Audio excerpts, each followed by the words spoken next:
Does the government work for us or do we work for the government? Can the president kill whoever he wants so long as the target is monstrous and the public approves?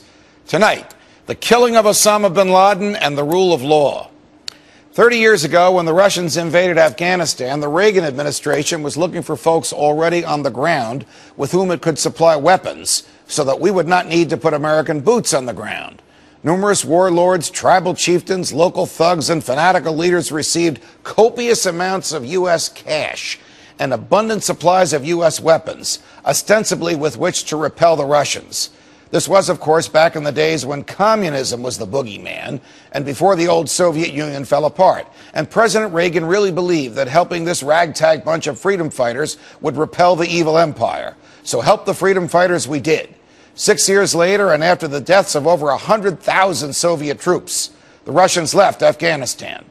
One of the folks through whom we funneled help to the freedom fighters, who actually helped the U.S. repel the Russians, was, you guessed it, Osama bin Laden.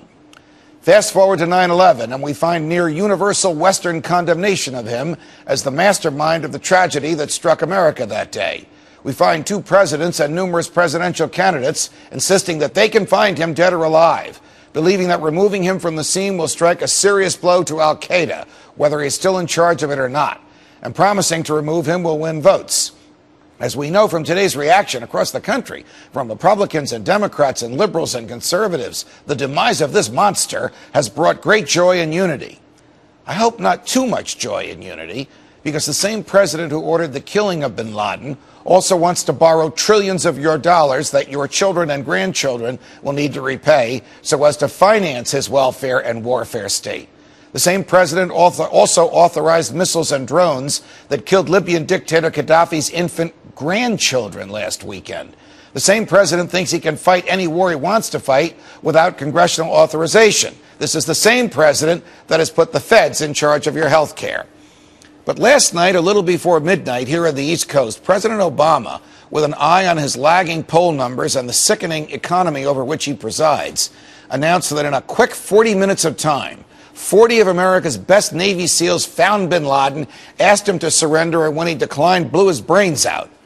And then he told us that after bin Laden's remains were identified, they were dumped at sea in accordance with Muslim tradition. No photos, no testimony from eyewitnesses, just the president's word that he's dead, and to repeat a famous phrase, now sleeps with the fishes. Of course, the burial at sea is new to most Americans.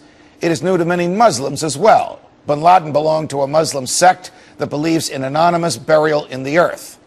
Beyond the issue of whether the government is telling us the truth or pulling a fast one to save Obama's lousy presidency is the issue of the lawful power of the president to order someone killed, no matter how monstrous, how dangerous, or how unpopular.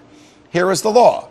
It comes from the Constitution, from the treaties to which the United States is a party, from federal statutes written by the Congress, and from interpretations of the Constitution, treaties, and statutes by federal courts. Killing by the government is a crime, except in self-defense, in war on a battlefield, or after a verdict by a jury for the death penalty. Self-defense means that the person or group or country is just about to attack the U.S. War means that Congress has declared war on the person, group, or country. And a jury verdict means that there was a trial. None of those conditions existed with bin Laden. Surely he was wanted for one of the most horrific crimes in history, and surely he should have been brought to justice. But justice must be according to law, not according to the president, or even the happy throngs in the streets. The emotional and the patriotic sides of me rejoice that this monster is dead, and my fellow Americans feel a sense of closure.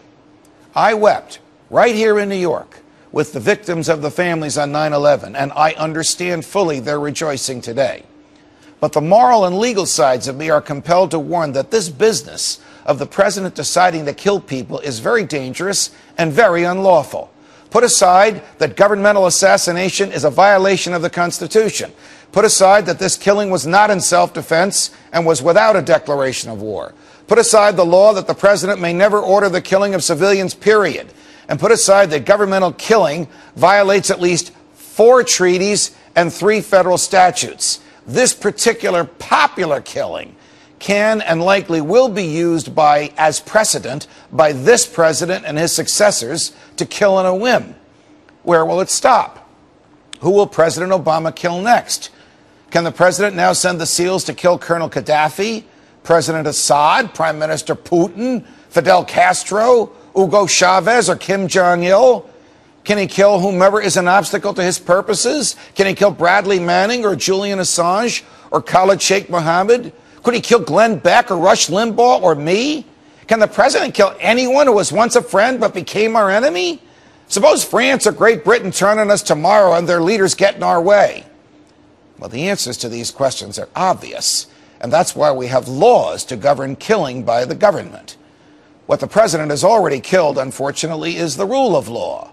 The rule of law is the last refuge of civilized people. It protects us from arbitrary government decisions to take lives, liberty, or property. The president took an oath to uphold the rule of law, and he has violated that oath. Without the rule of law, the president becomes a king. And that is more fearful and potentially fatal to our freedoms than bin Laden ever was. Tomorrow on Freedom Watch, Glenn Beck on